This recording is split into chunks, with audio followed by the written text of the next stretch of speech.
Sebastián, si te das cuenta, el tema de la presidencia es un tema que no va a modificar en nada el sistema al que estamos. Siempre se está viendo y se está hablando reactivación económica, la vacuna, se está hablando los problemas que existen a nivel del Congreso con el Ejecutivo y fundamentalmente se está hablando digamos así, de lo que tal vez en su oportunidad el señor Sagasti como congresista eh, pensaba, ¿no? Por ejemplo, el caso puntual de la ONP, y lo diferente que es ahora estar en el cargo de presidente de la República y pues sentir que los mismos congresistas sentir que su colega de bancada del Congreso ahora diga pues tajantemente vamos a llevar hasta el Tribunal Constitucional la devolución de la ONP, porque en realidad pues una cosa es que en el Congreso se diga, se discuta, se pelee, pero y otra cosa muy grande es que a nivel del Poder Ejecutivo haya disponibilidad como para que efectivamente puedan concretarse las peticiones del Congreso. Entonces, Sebastián, en conclusión, yo no veo trascendencia, no veo cambio, las respuestas son las de siempre. Si haces un análisis de todos los 4 o 5 presidentes que ha tenido el Perú durante este tiempo, son la misma situación, solo que son diferentes actores. Las mismas respuestas con diferentes palabras, Sebastián. O sea, en este caso, bueno, el tiempo que le queda también a Sagasti no es pues como los que han tenido los demás, ¿no es cierto?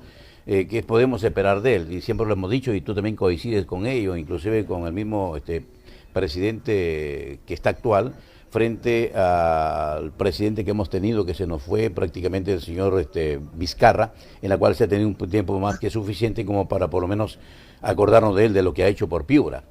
Pero frente a todo esto, el presidente que lo lleva, de la ONP lo va a llevar al Tribunal Constitucional, ese es ¿qué te digo? La salida de repente que se le puede dar a este tema, o es que el señor se ve acorralado para, de repente, no quiere pisar el palito, o no quiere que los pulpines salgan a marchar en su contra? ¿Qué crees que está pasando ahí? Sebastián, lo que pasa es que en realidad es bien difícil que se devuelva el dinero de la ONP porque generaría un tremendo caos y una tremenda, ¿cómo te digo?, desazón a futuro en el erario. El problema de la ONP pasa porque en este caso se haga una reforma constitucional de la forma de administración de los fondos previsionales, ya sean del Estado o de los privados. El problema está en que devolver ese dinero es como que tú tenías un ahorro para construir tu casa y te lo gastaste, pero ahora tienes la exigencia de construir tu casa y no sabes de dónde vas a sacar la plata.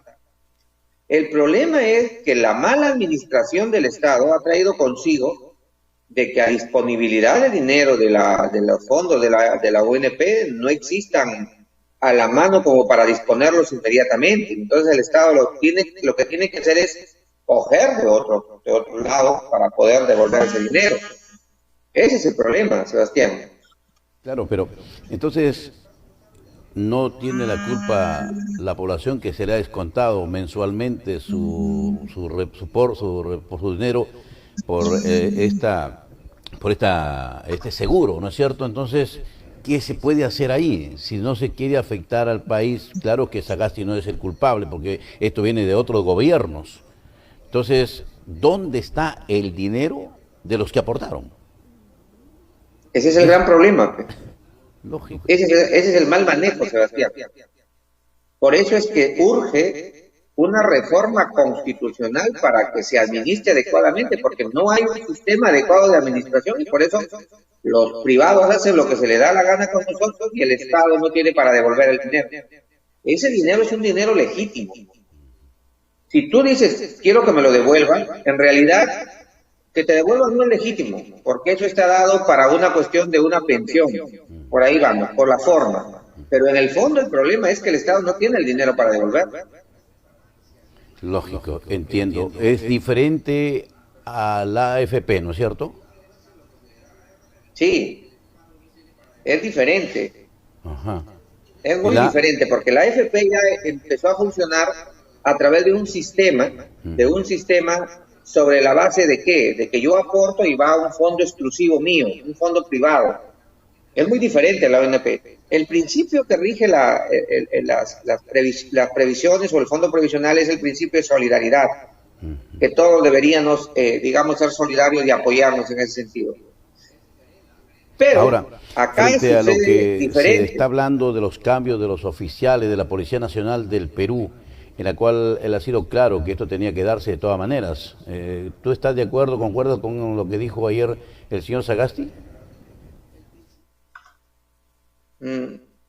Mira, Sebastián, el tema es que llevarlo al Tribunal Constitucional, este tema de la devolución, va a ser un camino para lavarse las manos, nada más.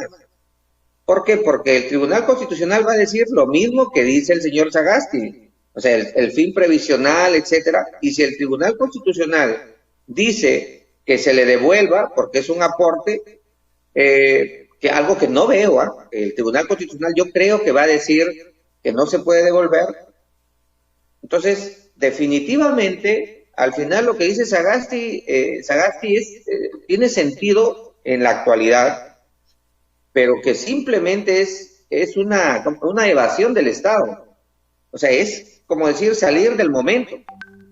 No hay en realidad, no hay, ¿cómo te explico? Una forma satisfactoria de esperar una respuesta, de que el Estado diga, no, si no se preocupen, se va a cumplir de esta forma. Es lamentable, por cierto, esto es algunos de la ONP estaban esperando esta decisión, pero ya lo conocemos, lo ha dicho el mismo presidente, y tú lo acabas de decir, y yo también coincidía, porque es una lavada de manos llevarlo a alguien que te diga, bueno, si tú lo decides, ya pues yo quedo libre de polvo y paja, no voy a estar comprometido en nada, porque lo está tomando la decisión un tribunal que es de alguna manera pues, reconocido en nuestro país, pero esa no es la razón.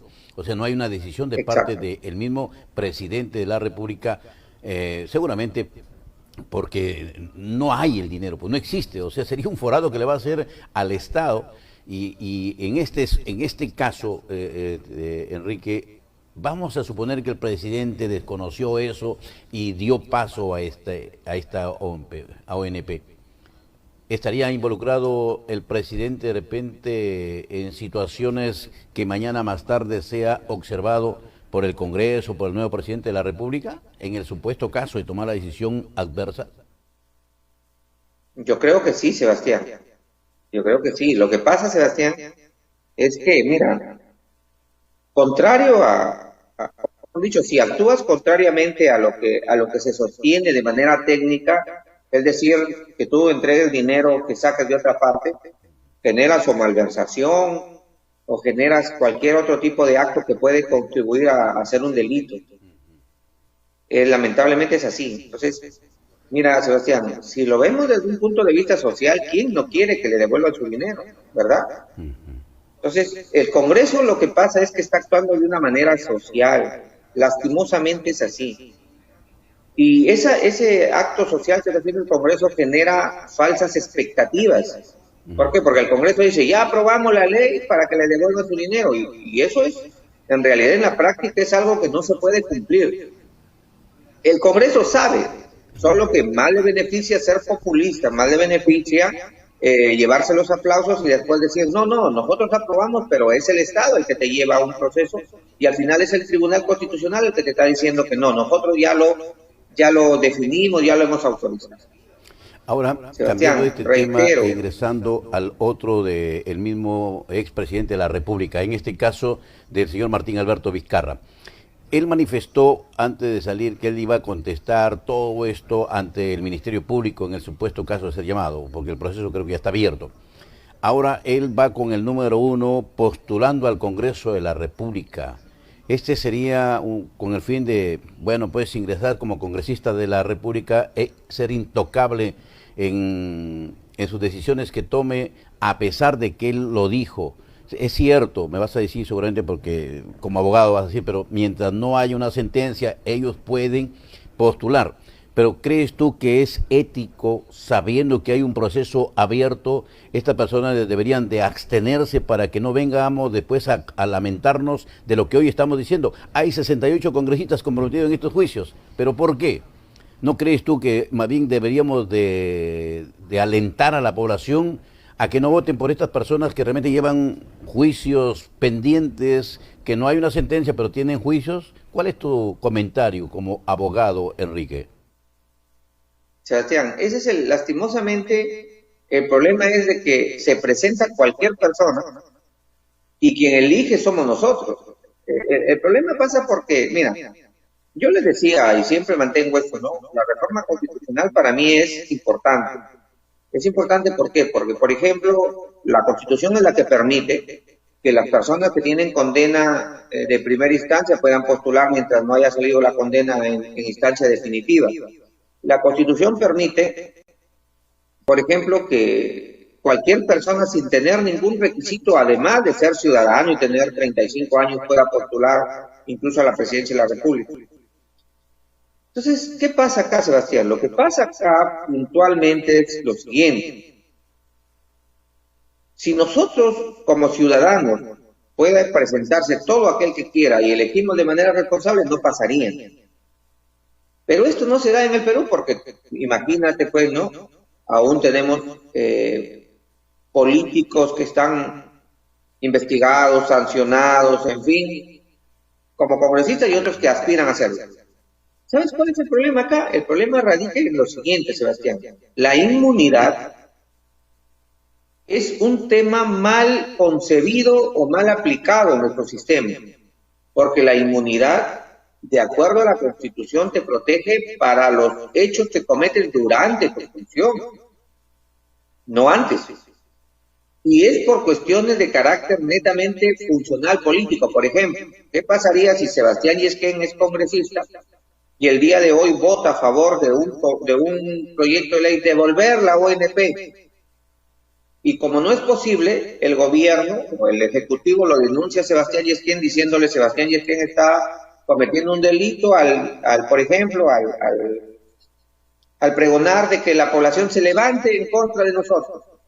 Entonces, imagínate, por tu voto. Entonces, no es posible que se te lleve a un juicio por el voto, porque tú puedes votar aún equivocado, pero es tu forma de votar. Para esas cosas nació la inmunidad, para que no se te pueda perseguir por una cuestión de tus ideas, de tus pensamientos, de tus votos o de tu función.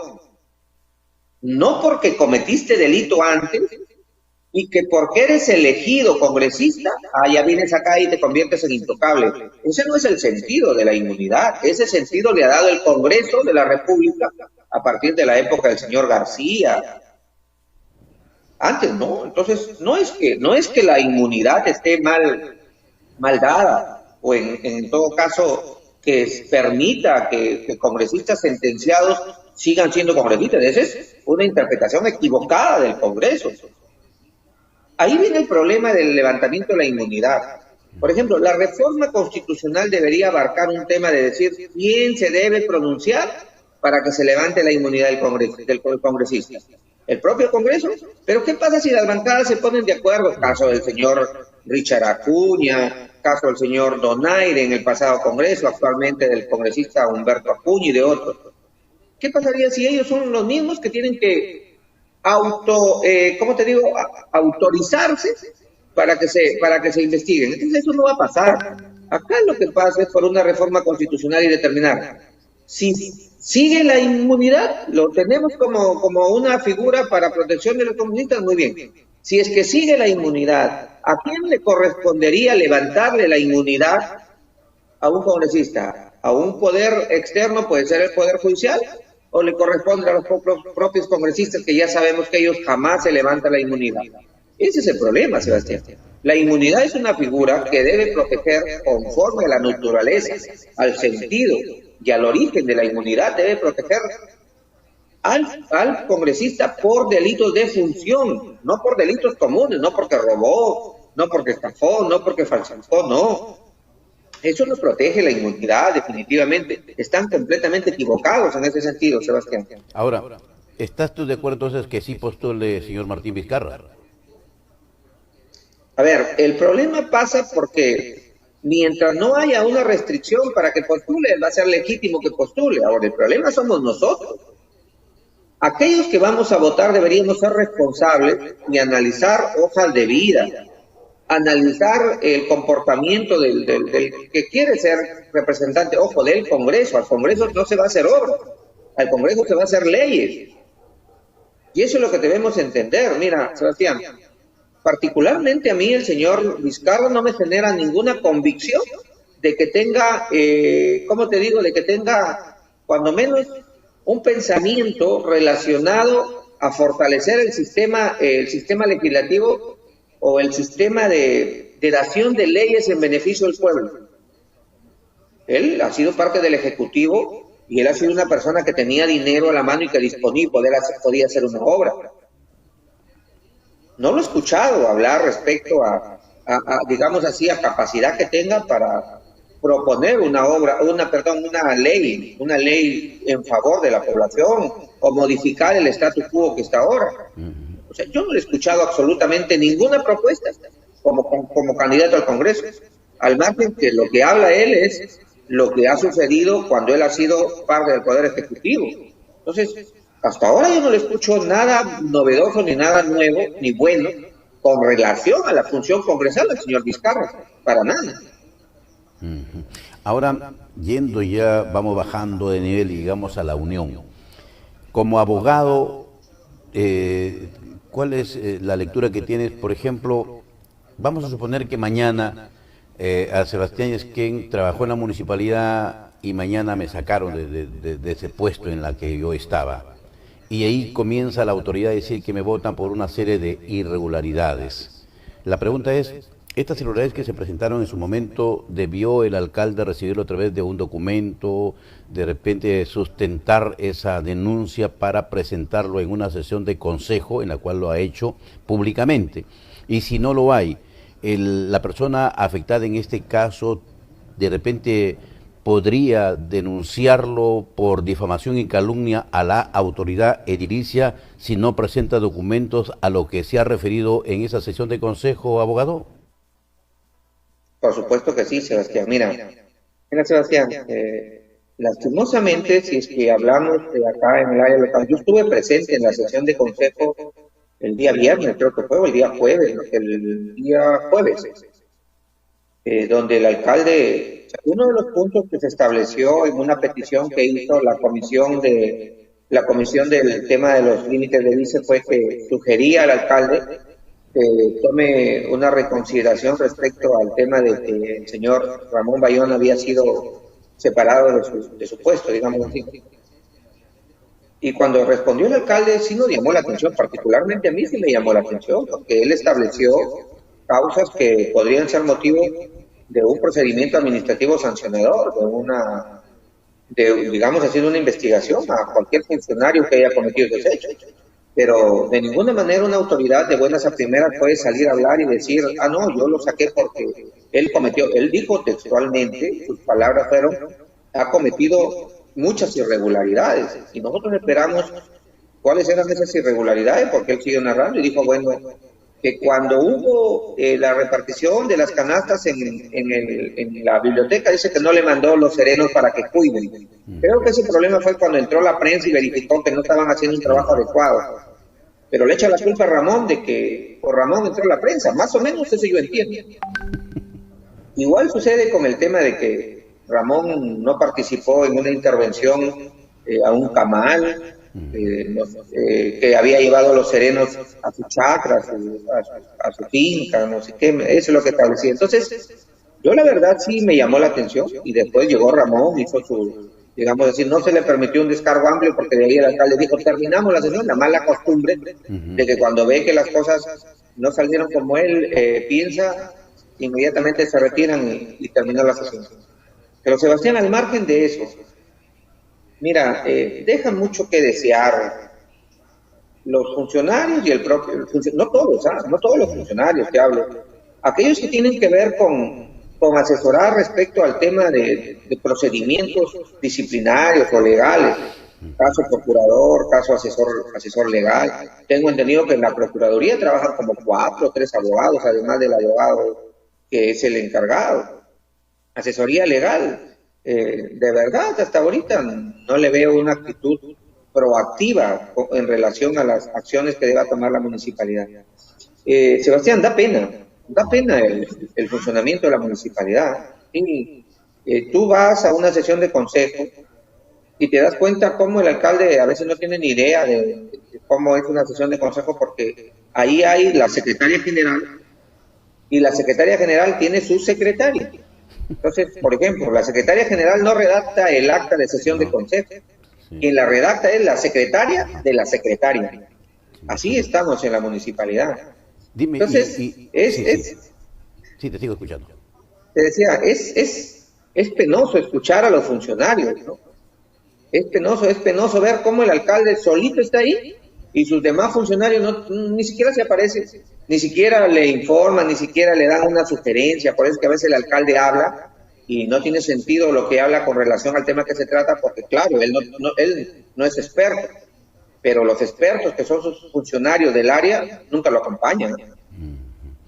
Claro, y finalmente, tú que estuviste en la sesión de consejo, ningún regidor pidió de repente los documentos a lo que se estaba refiriendo sobre Ramón, porque aquí no queremos defender a Ramón, pero hay que entender que el trabajo que ha desarrollado Ramón, y debo dejarlo públicamente plasmado, él hizo una actividad inclusive en las épocas del COVID, que la municipalidad no concurría y nadie por lo menos hizo esa actividad, ni siquiera un regidor hizo este tipo de actividad, que sí lo hizo él y que la población se siente bastante fortalecida y agradecida.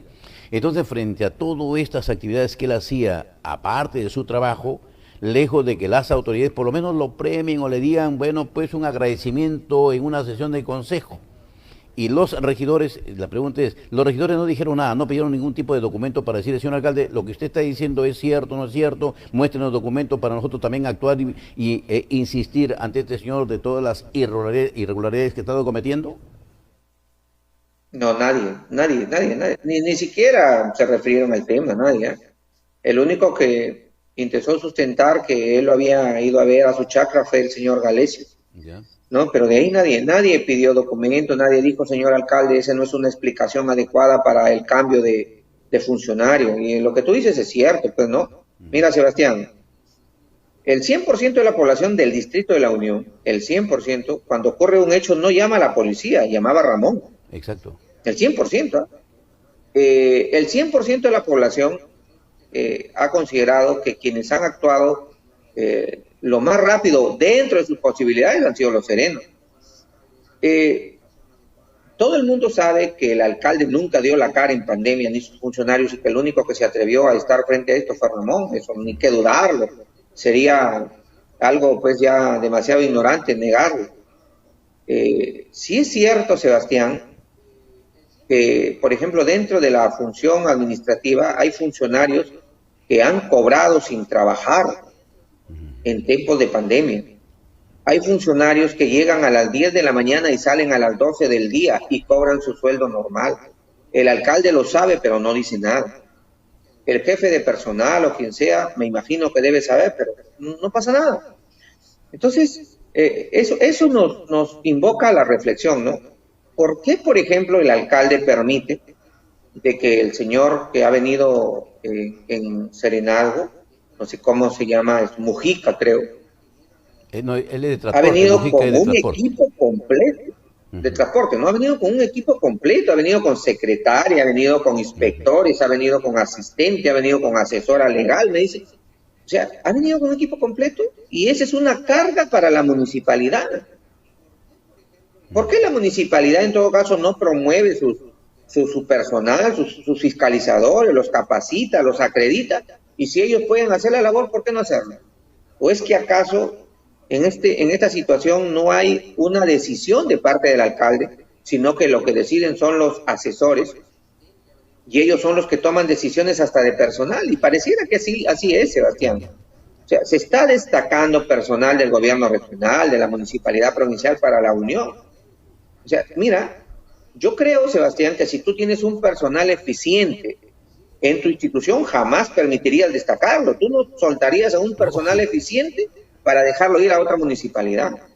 Entonces, ahí lo que nosotros pensamos es que este personal ha sido un personal que no ha generado, digamos así, que no ha generado expectativa, que no ha generado resultados en su entidad y lo mandan para acá como para decirle, ya mándate por allá, para que, ¿qué puedes hacer por allá?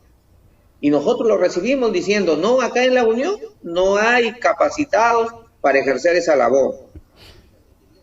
O es que es la venganza, como tú dices, contra Ramón, porque Ramón ha sido una persona que se ha enfrentado de manera drástica al propio alcalde, a los propios funcionarios. El único que yo he escuchado como funcionario que ha levantado la voz alta, ha criticado cuando ha tenido que criticar y ha apoyado cuando ha tenido que apoyar, ha sido Ramón.